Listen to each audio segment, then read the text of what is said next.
Want to ride the Survivor roller coaster? You can do this and more on Drop Your Buffs, a podcast discussing Australian Survivor.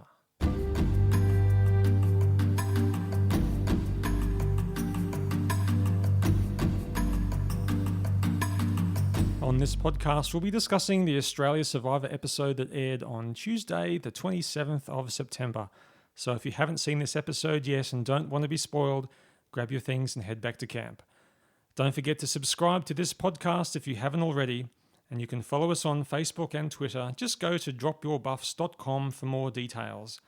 My name is Stuart, and with me, as usual, is my Survivor partner in crime, Craig. How's it going, Craig? Hello, Stu. How are you? Pretty good, pretty good. Good. Well, another big episode, wasn't it? Oh, they're all big episodes at the moment. It's coming. I feel it's just getting it's harder, coming thick and fast. harder and getting more and more brutal the further we go into this. Well, actually, while I think about it, I'm not sure if our other listeners have realised, but we'll only have 2 episodes next week because Sunday they'll be giving Sunday a miss for the NRL Grand Final, even though that's not on Channel 10. They don't want to compete with that, obviously.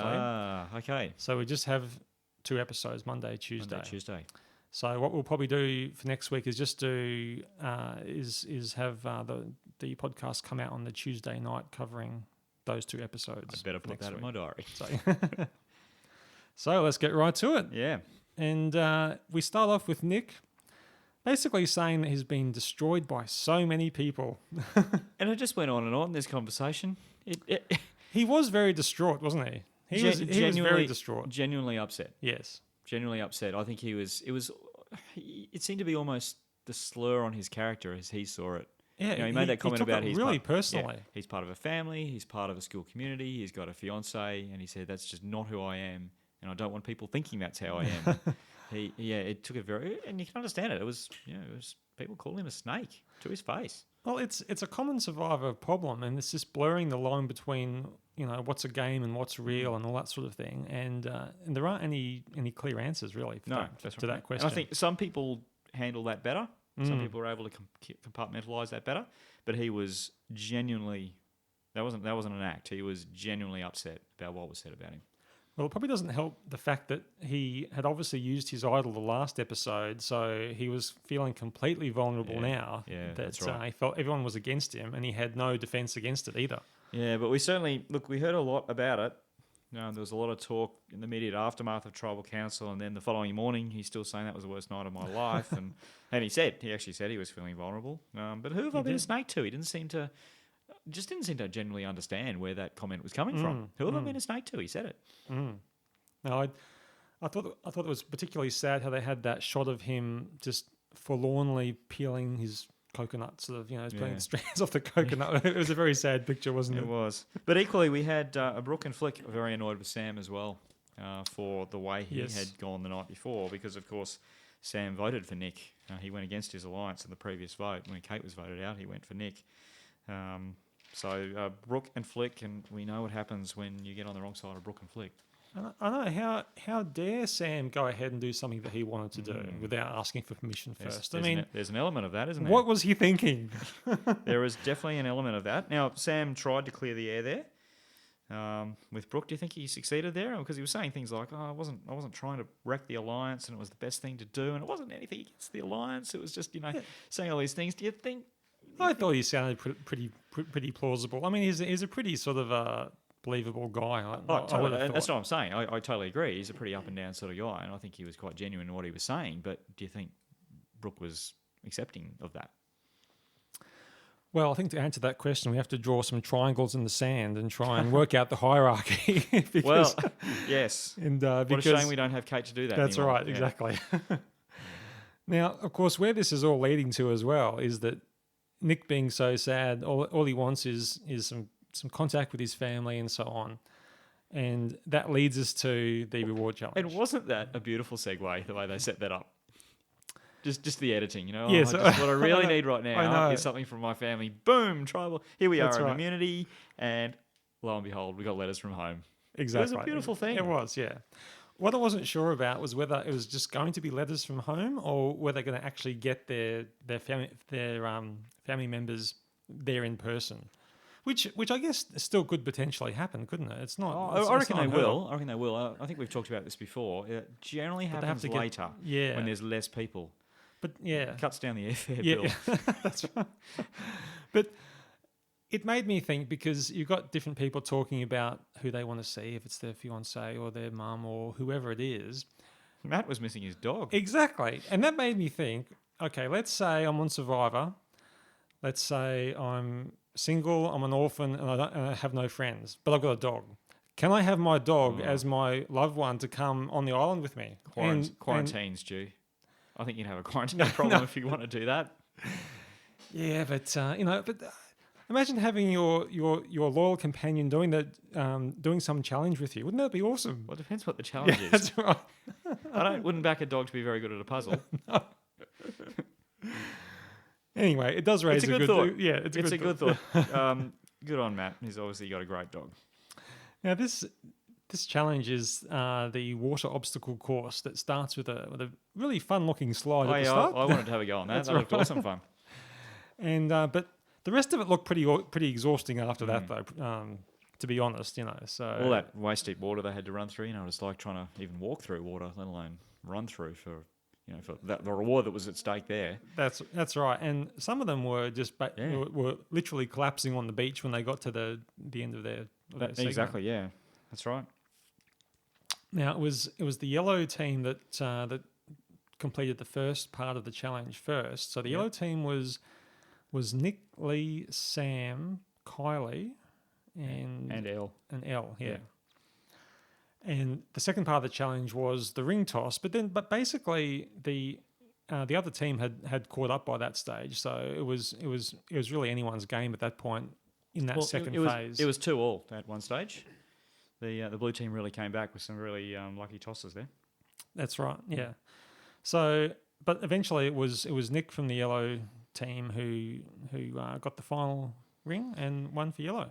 Yeah, that was quite a moment, wasn't it? And of course, Christy, who at the start had not been picked in one of the teams, she had supported yellow, so Christy then was also going to be in on the reward. That's right. And so, but sorry, just stepping back a second. So the teams were they chosen? How were the teams chosen? Well, we didn't see it. I missed that part. I think don't they normally do schoolyard pick or something like that? Well, I wasn't sure because it sort of skipped over it so quickly. I wasn't sure if it was just a random pick or a schoolyard pick or... Look, I couldn't honestly tell you. We don't normally see that, so it wasn't unusual they didn't show it. I got the impression it was probably a schoolyard pick, but... But if it was a schoolyard pick, then you'd probably think that Sue would be the last person chosen, given how physical that challenge was. I guess so. So, yeah, it's just, yeah. Either way, Christy was left out, but she backed the winner, so she was entitled to share in the prize. Now, Sam asks for a deal. He did. And I'm personally getting sick of the survivors asking the host for a deal because I think it's pretty rude, it's pretty cheeky, and it hardly ever happens on US Survivor. Like it's probably happened a couple of times in the whole 16 years. Why is it rude and cheeky? Well, it's just I don't know, but they shouldn't have any right to start not dictating, but asking for exemptions or changes in the rules and things like that. Yeah, don't give up all their rights when they go on Survivor. I mean, surely they can at least ask. Is it possible? What's the worst that can happen? No, they say no. I think that JLP should sort of slap them down every now and then just to sort of keep them in their place a bit. But he has. There was something, I can't remember what happened now, but it was way back at the start. Someone wanted to trade something and he said, no, you can't do that. You got an ocean. Still, no, I don't mind that they do it. I don't mind that they do it. So what was the deal, Craig? So the deal was, can we? Well, Sam didn't actually say. He basically asked, can we do a deal? Mm. And I think JLP said, what are you asking for? And then immediately Christy said, well, I'm going to give my reward to Matt. And Elle decided she was going to give her reward to Flick. Yeah. And Sam kept his. Sam was the one who proposed the deal. Yeah, that's right. But he still got it. He didn't end up giving his up. It just got lost in the whole kerfuffle, wasn't it? So not quite sure what happened there. Christy and Elle gave theirs up. Christy said she already knew what was in her letter. I wonder what that was. Mm. And Elle gave hers away as well. This has happened before on previous Survivors where people give up their reward for someone else. And I'm not really convinced that it's usually of much use, because I don't think it really probably sways anyone, because I guess people sort of think that the person only gave it up because they're trying to curry some favor. But look, I guess it could be useful if it might just be that one little thing that might get you an extra vote if you happen to make it to the final two and you wanted that extra vote. Maybe that might be the thing. So. In this case, I think it did achieve that. From what we saw, from what Matt said, because he was the recipient of Christie's favour, basically. He called her a special girl, and he was didn't ever want to vote for her ever. Yeah. So it actually might have worked, Yeah. and perhaps she knew that might happen. I don't know. Elle was also interesting that she's already in an alliance with Flick. Yeah, I thought that was a bit interesting, actually. Why she particularly did that for? Is she being nice, or is she not feeling as comfortable in that alliance as we thought she was, and she maybe felt that she needed to cement the alliance? I don't know, or she just being very genuine. I don't know. Maybe she feels like, or some sort of reward for loyalty, maybe. Well, is the top three? Would you say the top three would be Flick, Brooke, and Elle? In that alliance, yes. Yeah, but there's only a final two, as we found out tonight. Exactly. Yeah. So maybe that's where at some point, and maybe that's where Elle's thinking. And I would say Elle's three in that combo. Yeah, if it came down to that, there were three of them left. Well, I think it'd be Brooke and Flick in the final two. I think they'd get rid of Elle. Yeah, that's right. So maybe she was thinking ahead there. Yeah. I don't know. But anyway, then it gets down to the reward where the winners get to open up their letters from home. Nick talks about riding the Survivor roller coaster because he was just feeling so terrible only hours before, and now he's on this big high because he's got his letter. It's always nice, isn't it, the reading of the letters? I mean, it was all very emotional. They all got very teary. They all shared it too, which was different. Normally, they usually read them in private, and some people might, but some people might share what's in them, but they basically sat around in a circle and read them all out. Well, this isn't something. Yeah, well, I mean, this isn't something that I actually noticed myself, but it was something that my wife mentioned. Actually, was that when they read the letters, they had tea served as well, and she said, "Oh, that's obviously tea and sympathy." Oh, which is a bit of a phrase meaning, to sort of get together and to talk about people's problems together, and okay. and to So it's I like a bit of a thing. Tea, I saw there was tea there. Yeah, that's right. I didn't make that connection. And that's the phrase tea and sympathy. And there's been a play called Tea and Sympathy, and songs with the song title Tea and Sympathy, and you learn something every day. Yeah. So I like what Matt did too. Matt sort of recognised that for those that didn't get the reward, that sort of arrived back at camp all happy, excited, is a bit much, and he was very conscious about doing the right thing, being a little bit understated about it. He seems like a really considerate guy to me. Yeah, well, it's about being considerate, but it's also being a smart player of the game, because it doesn't serve you well to start crowing about your successes, does it? No, exactly. And once again, he was had a quiet word with Christy and thanked her, and basically said, "I don't ever want to write your name down." One thing I thought was interesting is when Lee was talking about how important the letters were, because they've had no access to the outside world for all this time, and that sort of made me think, well, what? So they wouldn't have had any access to any, obviously any news that is going on and so on. At what point would news become so critical, in like worldwide news, so critical that they actually tell the survivors, "Oh, by the way, such and such has happened, or something is being attacked, or something," It's I don't know that they would. Yeah, it's I mean, if it affected, certainly if it affected them personally, in the sense that a member yeah. of their family or friends had been, something tragic had happened, I think they'd pull them out. I think, but I don't know. I don't know if it's ever happened. Surely major things have happened in the past while they've been filming. Yeah, but surely must get to a point where something really major's happened that you just can't keep people in the dark because World War III has been announced or something like that. Yeah, that would be something different. But yeah, I don't know. I don't know. Well, I think after all that, though, it seems like some of the bridges have been mended regarding Nick, because he has a bit of a chat with Sam and Lee, doesn't he? And look, Sam backed up what he said at Tribal Council again. He said it again. You're a snake in the game, based on what. Based on, I mean, you can't knock him for that. He's being really quite open about it. He's not saying it behind his back. He's saying it to his face. He's done it at Tribal Council. He's now doing it the next day. You know he is down with Sam. Although, you're a snake in the game based on what everyone else says. Nothing against me. It's nothing against me personally, but just what everyone else is telling me.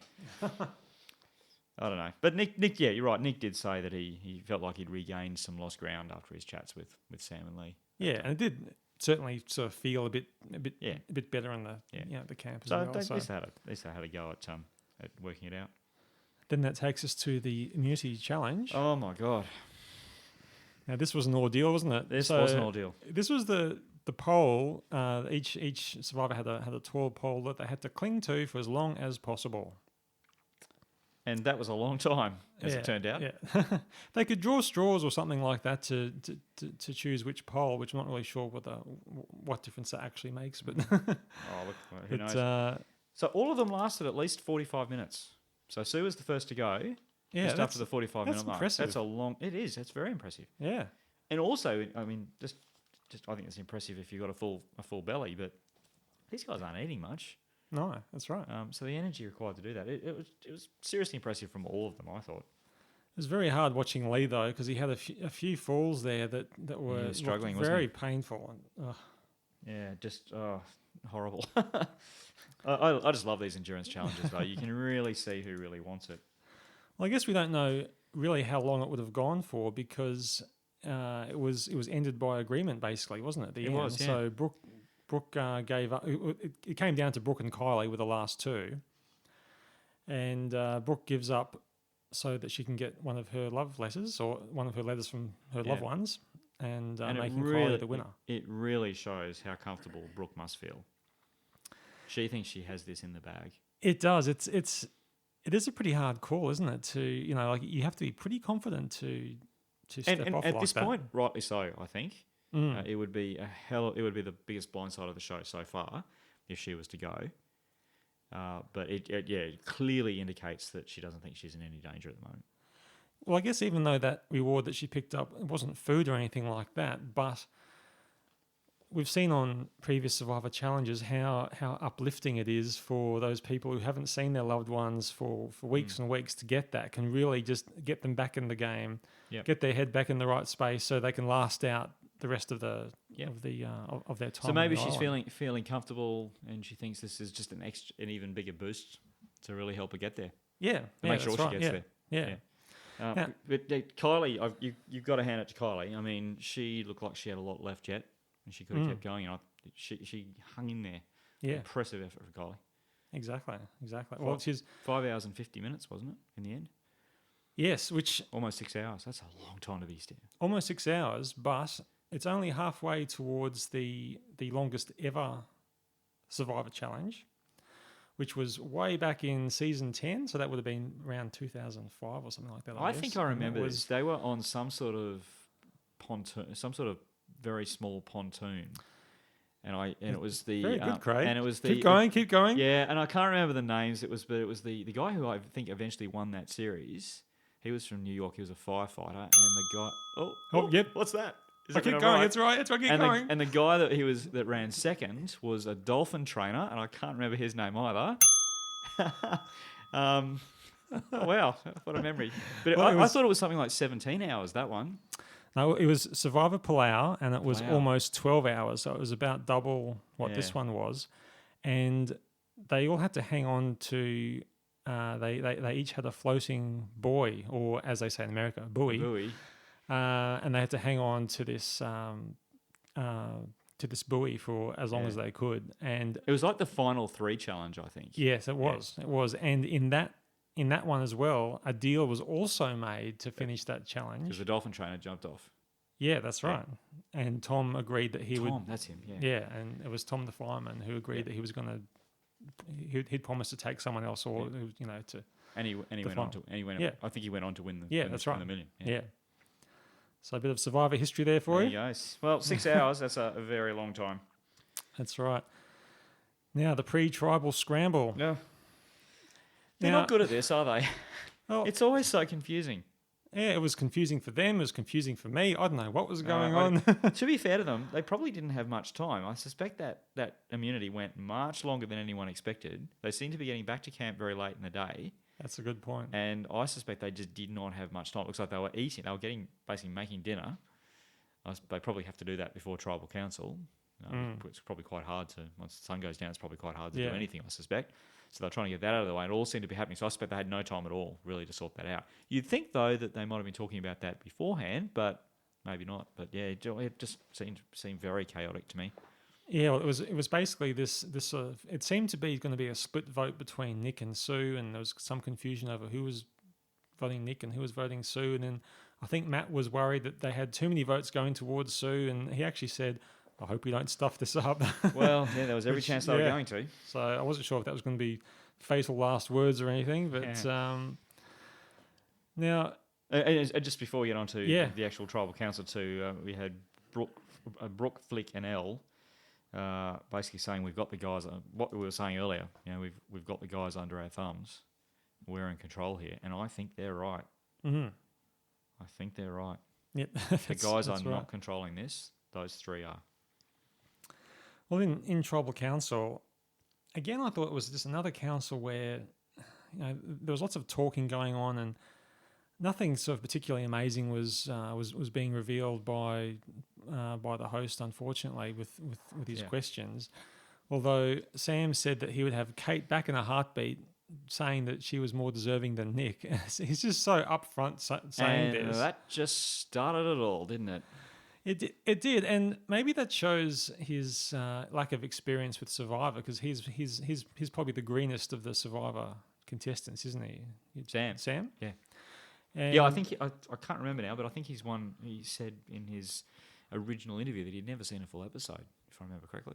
Yeah, because even if he thinks that way about Nick, towards this end of the game, you have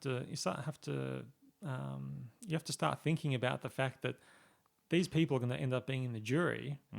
You don't want to say anything that's going to swing them against you. He wouldn't necessarily have known that, though, about the jury. No, I don't know at what stage whether they knew who the jury members were going to be and the start of it and the final two and all that sort of thing. I'm not sure, but certainly I think that we only found out, didn't we, about the final two? It was announced tonight. Confirmed? Yeah, and quite often we don't even know until the very end how many we're going to have, but we now know, thanks to JLP, that we've got a final two.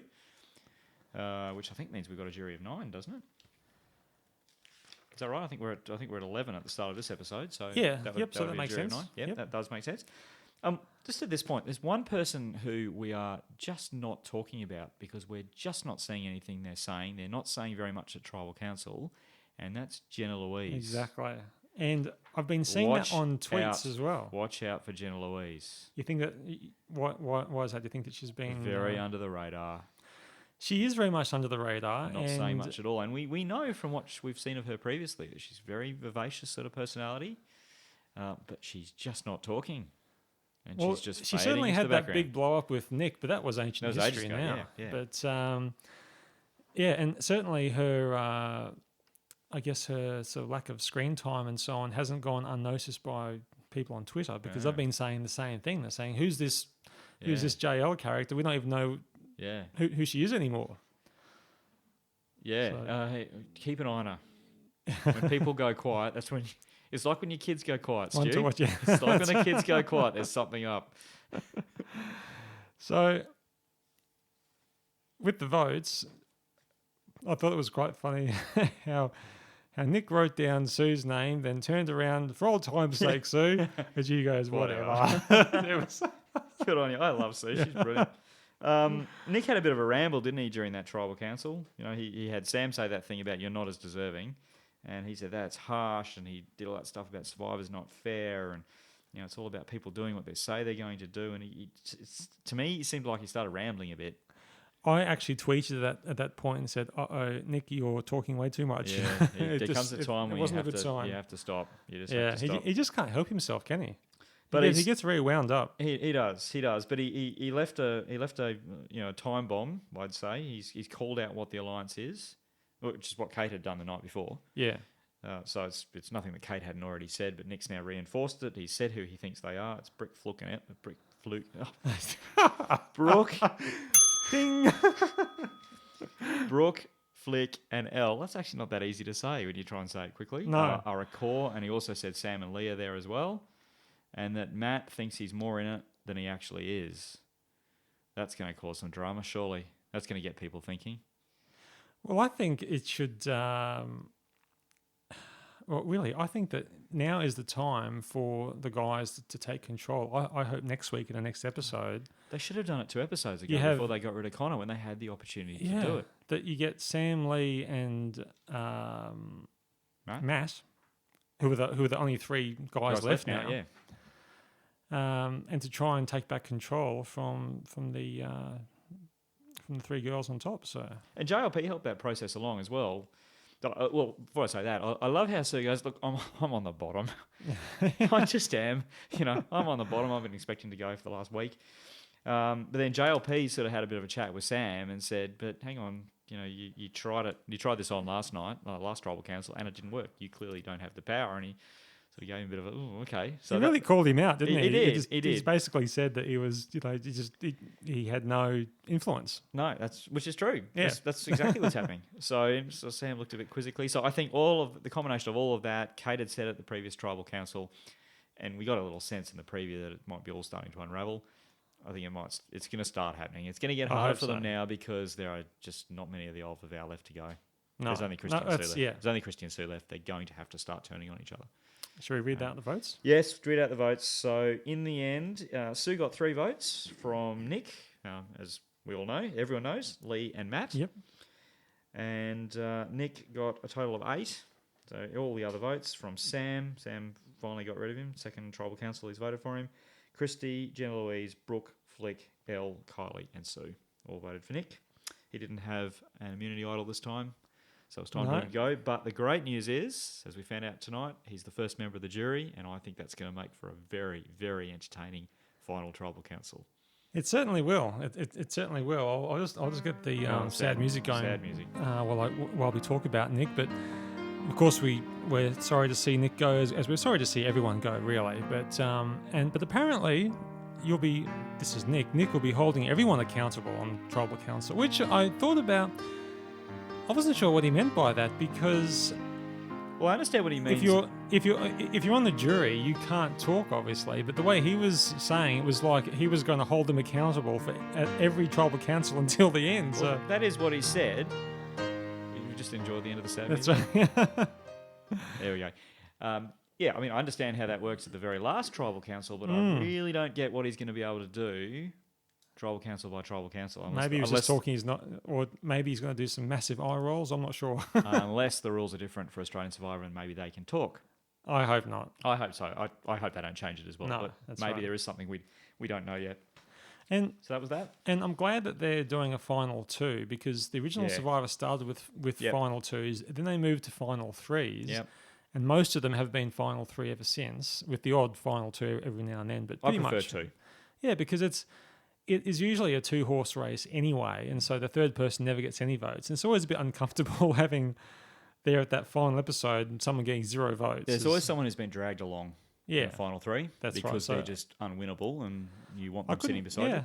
I couldn't see the point of them moving towards that final 3 anyway. And then it means at that final at the final tribal council and the jury questions them and so on. If you've got 3 people, it just takes longer to go through all the questions. Everyone has their talk and everything. So no, as I said, good. I'm very glad Nick's going to be on the jury. It'll make it very entertaining. He's got some hurts. And it'll be fascinating to see who ends up fireworks. there. And we'll have to analyse very carefully who is on the final 2 and whether they voted for him at any stage. And there's a good chance they did because it was 8-3 in the end tonight. So yeah, that's right. Any other Survivor news, Craig? Survivor news. Well, after Connor was voted out on Sunday night, he's been in the media a little bit talking about his Survivor experience and the impact it had on him. Right. Yep. So he, I honestly can't remember which website I saw this on, but it was one of the media sites. On his return to Australia, he found it very tough to trust people. He said, he just people would say something nice about him, and his reaction would be, I'm not sure if I can trust that comment. Oh, really? He was saying that his brain was completely scrambled while he was there because they just weren't eating a huge amount. While he was filming, while he was still on the show, he was having aggressive dreams, which he says is just not like him at all. So it sounds like it had a real emotional impact on him. Gee. So yeah, interesting to hear that side of the Survivor experience from Connor. So it sounds like if down the track they have a Survivor All-Stars challenge and they ring up Connor, he might say no?